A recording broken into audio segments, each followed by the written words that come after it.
আসতে পারি? আসবেন কি, এসেই তো পড়েছেন। তো আপনার নাম কি? আমার নাম হচ্ছে মধুঢালি। এটা কোনো নাম হলো? এখানে আসার সময় বাহিরে লেখা দেখলাম আপনার নাম শিশিপাতি। তো আপনি শিশি পাতলে আমি মধু ঢালতে পারবো না কেন? আচ্ছা, আপনার ওজন কত? চশমা সহ আমার ওজন 60 কেজি 100 গ্রাম। ও আচ্ছা, তো চশমা সহ ওজন বলার কি প্রয়োজন? কারণ চশমা ছাড়া আমি আমার ওজনের স্কেলটা দেখতে পারি না। স্যার, আপনাকে অনেক সুন্দর লাগতেছে, একদম ঠিক রকির মতো। রকি? সে আবার কে? ওই তো আমাদের এলাকায় জুতা সেলাই করে।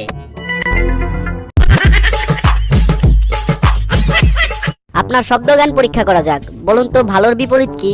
খারাপ। যাওয়া, আসা, কুৎসিত, সুৎসিত, সুৎসিত, কুৎসিত। চুপ করেন, বলতে থাকেন। অনেক হয়েছে, আপনি যেতে পারেন। কিছুই হয়নি, আপনি আসতে পারেন। বেরিয়ে যান এখান থেকে। ভিতরে আসেন ওখান থেকে। আপনি রিজেক্টেড। ইয়েস, আমি সিলেক্টেড। আচ্ছা, আপনার বয়স কত? 30 বছর। আর আপনি এর আগে চাকরি করেছেন কত বছর? 35 বছর। কি বলছেন? এটা কিভাবে সম্ভব? ওভার টাইম করছি স্যার।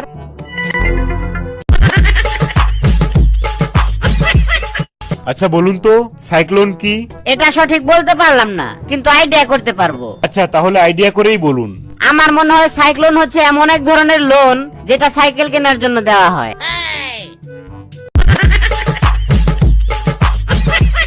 আচ্ছা, আপনি এখানে আসার আগে সারাদিন কি করেছেন? স্যার, কিবোর্ডের অক্ষরগুলা দেখলাম উল্টাপাল্টা করে সাজানো, সেই জন্য অক্ষরগুলার প্রত্যেকটা বাটন খুলে আবার ঠিকভাবে সিরিয়াল মতো লাগাইলাম। আচ্ছা ধরুন, একটা প্লেনে 50টা ইট আছে, তো এখান থেকে একটা ইট ফেলে দিলে কয়টা থাকে?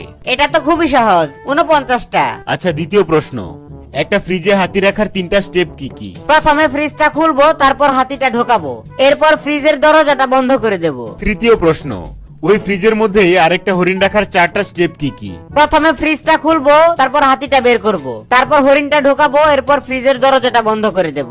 চতুর্থ প্রশ্ন, আজকে বনের রাজা সিংহের জন্মদিন, সবাই এসেছে কিন্তু একজন আসেনি, তো এখন আপনাকে বলতে হবে যে কে আসেনি এবং কেন আসেনি। হরিণ আসেনি, কারণ সে তো ফ্রিজের মধ্যে। পঞ্চম প্রশ্ন, একটা লোক একটা কুমির ভর্তি খাল সাঁতরে পার হলো, কিন্তু তার কোনো ক্ষতি হলো না, সেটা কিভাবে সম্ভব? কারণ খালের মধ্যে যতগুলা কুমির ছিল সবগুলা সিংহের জন্মদিনে চলে গেছে। এবার শেষ প্রশ্ন, তারপরে ওই লোকটি মারা গেলেন, এখন আপনাকে বলতে হবে ওই লোকটি কিভাবে মারা গেলেন। তাইলে মনে হয় উনি খালের পানিতে ডুইবা মারা গেছে। না, আপনার উত্তর ভুল হয়েছে। প্লেন থেকে 50টা ইটের মধ্যে যে একটা ইট পড়েছিল সেটা তার মাথায় পড়েছিল, সেজন্য উনি মারা গেছেন। আপনি এখন আসতে পারেন। আচ্ছা, কল্পনা করুন আপনি একটি 20তলা বিল্ডিং এর 15 তলায় আছেন। এমন সময় ওই বিল্ডিং এ আগুন লেগে গেল, সবাই ছুটাছুটি করছে, ঠিক এই সময় আপনি কি করবেন? কি আর করব, তখন আমি কল্পনা করা বন্ধ করে দেব।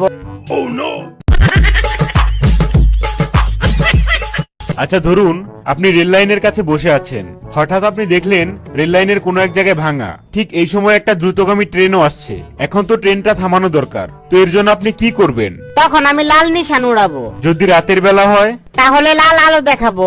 আর যদি আপনার কাছে লাল আলো না থাকে তাহলে কি করবেন? তাহলে আমি আমার বোনকে ডাকবো। কেন, আপনার বোন এসে কি করবে? কিছুই করবে না, ওর অনেক দিনের শখ একটা ট্রেন অ্যাক্সিডেন্ট দেখবো।